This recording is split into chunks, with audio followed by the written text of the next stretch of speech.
قومی آواز کے ناظرین خوش آمدید۔ ڈیل آف سینچری کے خوفناک نتائج آنے شروع ہو گئے۔ کوئی سوچ بھی نہیں سکتا تھا کہ ڈیل آف سینچری کا اصل مہرہ عرب ممالک ہی ہیں، لیکن آج متحدہ عرب امارات کی طرف سے اسرائیل کو تسلیم کر کے ڈیل آف پیس کا معاہدہ نہیں بلکہ ڈیل آف ڈیسٹرکشن ہو چکی ہے۔ جی ہاں، متحدہ عرب امارات نے امن نہیں بلکہ عرب ممالک کی تباہی کا معاہدہ کر لیا ہے۔ آج کی ویڈیو میں ایسے چشم کشا انکشافات اس ویڈیو میں شیئر کریں گے جو ڈیل آف پیس کی اصل حقیقت آپ کے سامنے کھول کر رکھ دیں گے۔ کیا اب خطے میں بڑی تباہی شروع ہونے والی ہے؟ اس ڈیل سے کن خاص مسلمان ممالک کو نشانہ بنانے کی تیاری کی جا رہی ہے؟ متحدہ عرب امارات نے کیوں اسلام کے خلاف کمر کس لی ہے؟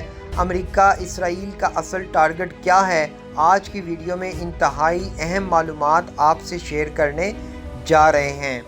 دوستو، ویڈیو میں آگے بڑھنے سے قبل اگر آپ نے قومی آواز کو ابھی تک سبسکرائب نہیں کیا تو اسے سبسکرائب اور بیل آئیکن پر کلک ضرور کریں، کیونکہ یہ میری اور آپ کی نہیں بلکہ پوری قوم کی آواز ہے۔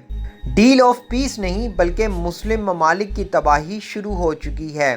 اپنے ذاتی مفادات کی خاطر چند ارب ڈالرز کی خاطر متحدہ عرب امارات نے نہ صرف عرب ممالک بلکہ اپنی ہی سالمیت کو بھی خطرے میں ڈال لیا ہے۔ یہ معاہدہ فلسطین کے عوام کے لیے صدمے کی طرح ہے۔ یہ اسرائیلی فوج کے ہاتھوں زخم خوردہ عوام کے لیے یوم سیاہ ہے۔ اسرائیل کے لیے یہ ایک سفارتی فتح ہوگی۔ مزید ممالک کے لیے اسرائیل کو تسلیم کرنے اور اس کے قبضے کو قانونی حیثیت دینے کے لیے یہ نقطۂ آغاز تھا۔ دوستو، در حقیقت سعودی عرب اور متحدہ عرب امارات نے خطے میں ایران اور ترکی کے اثر و رسوخ کا مقابلہ کرنے کے لیے امریکہ اسرائیل کے ساتھ قریبی تعلقات استوار کر لیے ہیں۔ پابندیوں اور معاشی بدحالی کے باوجود ایران مشرق وسطیٰ میں بڑی اہمیت کا حامل ہوتا جا رہا ہے۔ عراق، شام اور لبنان میں ایرانی اثر و رسوخ بڑھتا جا رہا ہے۔ حزب اللہ اور حماس کی حمایت میں اسرائیل کے لیے ایران سب سے بڑا خطرہ تھا۔ متحدہ عرب امارات نے ایران ترکی کے خلاف دفاعی لائن کی امید میں اسرائیل کے ساتھ سفارتی تعلقات کے جوہر میں غوطہ لگایا ہے۔ اگرچہ متحدہ عرب امارات کے لیے ایران کبھی کوئی خطرہ نہیں رہا، لیکن پھر بھی امریکہ اور اسرائیل کی آشیرواد سے ایک بڑی طاقت بننے کا خواب تعبیر کا متلاشی ہو گیا ہے۔ متحدہ عرب امارات نے اسرائیل کو تسلیم کیوں کیا؟ اس کی دو بڑی سادہ اور اہم وجوہات ہیں۔ پہلی بات یہ ہے کہ ترکی ٹھیک اگلے 2 سال بعد یورپی پابندیوں سے آزاد ہو جائے گا، جس کے بعد امید کی جا رہی ہے کہ مسلم دنیا کو ایک دفعہ پھر سلطنت عثمانیہ کے دور کی طرح ترکی ہی لیڈ کرے گا۔ ترکی پر یورپی پابندیوں کے بعد ترکی ہر طرح سے مالا مال ہو جائے گا، جس کا براہ راست اثر عرب ممالک بالخصوص UAE اور سعودی عرب پر پڑنے والا ہے۔ اگر ترکی نے تیل کے وسیع ذخائر تلاش کر لیے تو سعودی عرب اور متحدہ عرب امارات کو تیل انڈسٹری میں بہت بڑا جھٹکا لگ سکتا ہے۔ بلیک سی کی آبی گزرگاہوں سے گزرنے والے تجارتی جہازوں سے ترکی کوئی ٹیکس وصول نہیں کر سکتا۔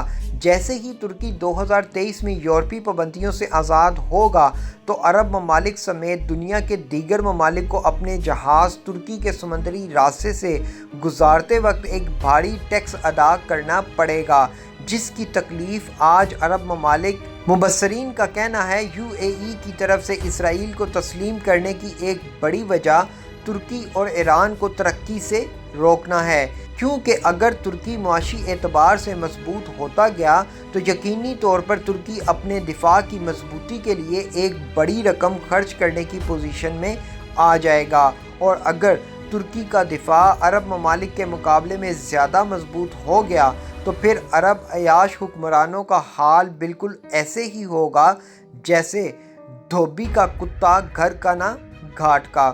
UAE کے شہزادے محمد بن زید نے ملک کی سفارتی، دفاعی اور تجارتی تعلقات کی راہیں اسرائیل کے لیے کھول دی ہیں، صرف اس لالچ میں کہ کہیں ہماری معیشت بالکل ہی ڈوب نہ جائے۔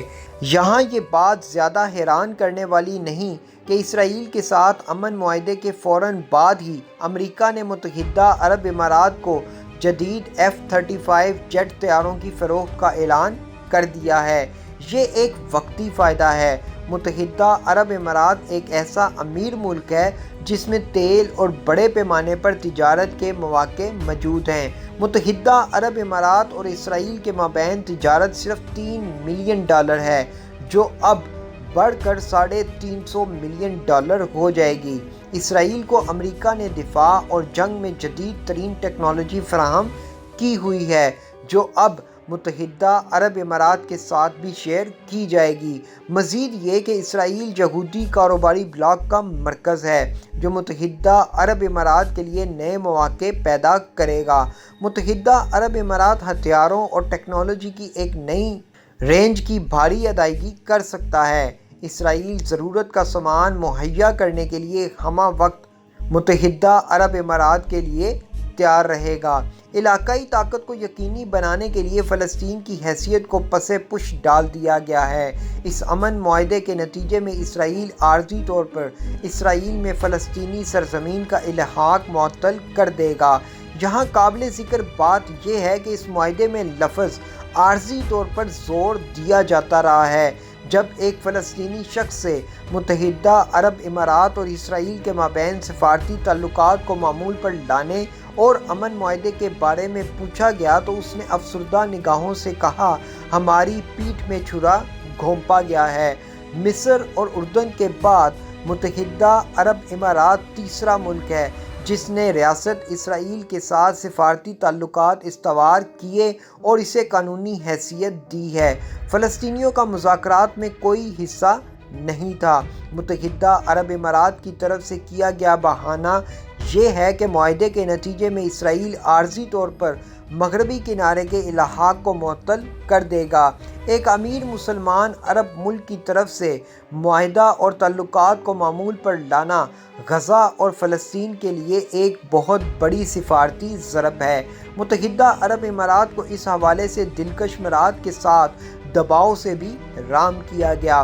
مصر نے فلسطین کے لیے اسرائیل کے ساتھ 4 اور اردن نے 3 جنگیں لڑی ہیں۔ امریکہ کی حمایت کے باعث وہ کامیاب نہیں ہو سکے اور شدید دباؤ کی وجہ سے مصر نے سن 1989 میں اور اردن نے 1994 میں سفارتی تعلقات بحال کر لیے، لیکن متحدہ عرب امارات کا اسرائیل کے ساتھ کوئی سرحدی تنازع نہیں تھا۔ یہ کبھی بھی فلسطین کے لیے جنگ نہیں لڑا۔ یہ معاہدہ فلسطین میں مقبوضہ اراضی کی آزادی اور فلسطینیوں کی جدوجہد کو مزید کمزور کر دے گا۔ دنیا اس معاہدے کو دیکھتے ہوئے فلسطینیوں کی حالت زار بھول گئی ہے۔ انصاف، اخلاقیات اور آزادی کے تقاضوں کو نظر انداز کر دیا گیا ہے۔ ایران اور ترکی کے خلاف عرب امریکہ اسرائیل سہ فریقی اتحاد بہت جلد حقیقت کا روپ دھارنے والا ہے۔ یہ اتحاد چین، ایران اور روس کے مابین اتحاد کے خلاف ہوگا۔ چین امریکہ کا مقابلہ کرنے کے لیے اپنے دفاعی اور تجارتی اتحاد مؤثر بنا رہا ہے۔ آنے والے وقت میں اگر کسی کی تباہی نظر آ رہی ہے تو وہ صرف مسلمان ممالک ہی ہیں، جن میں عرب ممالک ہی فساد کی جڑ نظر آ رہے ہیں۔